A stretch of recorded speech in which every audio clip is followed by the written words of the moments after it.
This week has been insane. Tuesday we got Neomuna's environment trailer. Yesterday's Buildcrafting article and today's TWAB are loaded with some spicy news. Let's see what Bungie has in store for the coming weeks, and Lightfall just around the corner. And first thing, guys, my intention is to just go over the highlights, what I think is amazing about the week and all the stuff that came with it. I will leave a link for the Buildcrafting Evolved article and the TWAB in the description below. Feel free to follow along if you'd like. Let's get into it. First thing, and hands down my absolute favorite part of all the news this week, no more blues. That's right. Up until the soft cap, you will have blues. After that, you will not have any more blues to worry about infesting your postmaster starting next week. Everything else that we're going to go over in the video is going to be in kind of chronological order. So the preview, which is playing in the background, go ahead and check it out. Link is in the description again. But we're going to go over the Buildcrafting Evolved article and some of the highlights that you just need to know about. And first thing is loadouts. As you can see, this character's got a loadout set up for raiding. I only need maybe 3 raids, PvE activities, PvP activities, maybe a Gambit one, and then Grandmaster Nightfalls, but they're gonna give us 10 of these things. We have to unlock them, but they're gonna give us 10 of them, and each one is gonna show our subclass, weapons equipped, armor equipped, armor mods equipped. Light mods go away. That's something we'll get into a little bit later. Armor still needs to be leveled up, but in case you didn't notice, they no longer have an affinity. You will no longer have to worry about, do I have a solar, stasis, or void piece of armor on? You will just have whatever they're capable of in every piece of armor you have. Check all of your mods for every piece of armor with all your stats all on one screen, making build crafting easier than ever. And you might be thinking, what about the weapons? Just hit D or your right bumper or R1, it's all right there. Easy as that. That's right, guys. Give your right clicks, your triangles, and your Ys a well-deserved rest. Armor mods will cost less and will no longer be tied to an element to make mixing things up a little easier. Seasonal mods will still need to be unlocked but no longer need to be socketed. Instead, they will be applied passively once they have been unlocked. Taking weapons with you to match enemy shields will no longer be as important, though still probably be effective. They're going to be adding some more ways to break shields and make match game content a little easier. We still want to unlock champion mods to handle those annoying barrier champs, though applying seasonal weapon mods or equipping weapons with intrinsic champion perks will no longer be the only way to dispatch the fiends that plague our GMs and other endgame content. Instead, our subclasses will have anti-champion counter abilities added as an intrinsic perk as well. For example, if the challenge includes unstoppable champions, you or a member of your fire team might want to consider switching to Arc, Solar, Stasis, or the yet-to-be-discovered Strand. The combat mod socket is going away. Charge with Light and Well mods will now be available as armor charge mods. To put in short, slight changes will be made to how they work, but in a nutshell, most of them will now create orbs of power. And based on the mods that you have applied, you can use the acquired orbs to take advantage of their respective perks. There is going to be a rate at which your armor charge will begin to fall off. So imagine Charge with Light, except it doesn't last until you use it.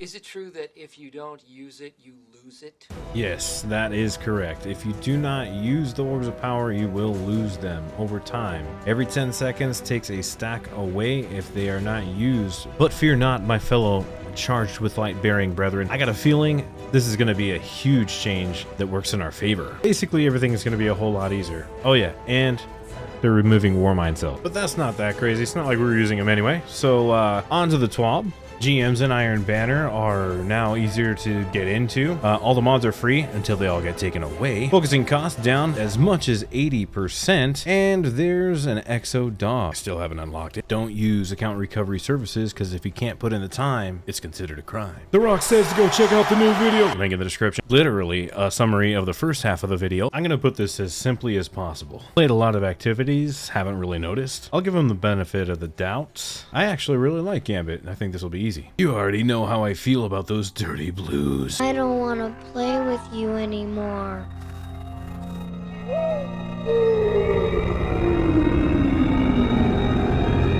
Seriously, it's like an infestation I have to exterminate like 10 times a day. Easily the best news all week. This one's a double header because not only do I like Crucible and Rumble, if you don't have the Witherhoard Catalyst, you need to get on that. Bank job is definitely rough, but it's just got a whole lot easier. Whose life wouldn't be complete without the class-specific exotic glaze? Still haven't unlocked them either. It's the Wellspring Grind. I still haven't unlocked a single weapon from them. Fear not, my evidence board obsessed brethren. It just got a lot easier. The raid date has been confirmed. Definitely March 10th. You want to call off and or not work that day because you're going to be raiding, and so will I. Maybe we could raid together. I don't have a team. I'm so lonely. Further updates have been made to matchmaking, and it looks like freelance is going to be removed. Here's why. To sum it up, Bungie has used their Techno Wizard Warlockery to analyze that it's better to do it without freelance. So there's that. Here's another graph. And again with the airborne effectiveness.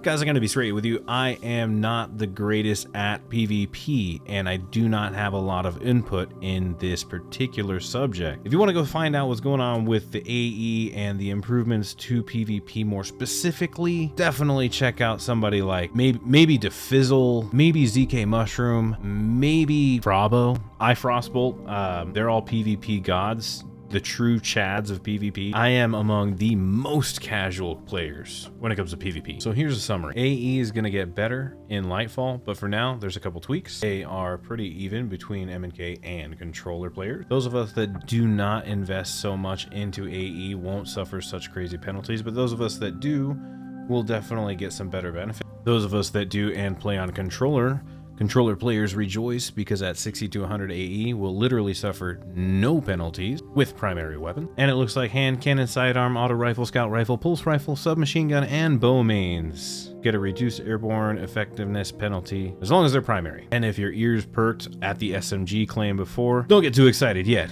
You do have a bit of a damage and aim assist fall off increase at low ranges, but the longer range duels are going to have a little more work involved. And adaptive SMGs will be getting a little bit of a buff. Pulse rifles are going to be getting a little bit of a nerf. Reduced aim assist fall off starts at 100 range by about 10%. Reduced damage fall off at 100 range by about 5%, and an increase by 20% in the vertical recoil on M&K only. BXR Battler mains are going to suffer a drop 20 zoom down to 18. Sidearms are finally getting put back in their place. The trash. Actually, no lie, it was a whole lot of fun playing with sidearms. DMT's finally getting nerfed again. Side and ramparts are getting nerfed too. Truly, if you use this exotic, you are a piece of shit. And you knew this day was coming. Titans and hunters are getting their class abilities nerfed yet again. I swear, I feel like warlocks are getting no attention at all at this point. Storm grenades are getting a well-deserved nerf. Guilty as charged. Go claim your Year of the Rabbit banner and emblem, the code on screen. Don't forget the Prime Gaming loot and get your Selfie Exotic bundle right now. And that's a pretty good summary of what happened with this week and what to look forward to next week, as well as Lightfall. Definitely, if you guys want to see more content like this, hit like, get subscribed, and leave a comment on some things that you like about this video and what you think about the contents of the video. In any case, have fun in the GMs. Hopefully we'll see you this weekend. And thanks for watching the video. We'll see you in the next one. Peace.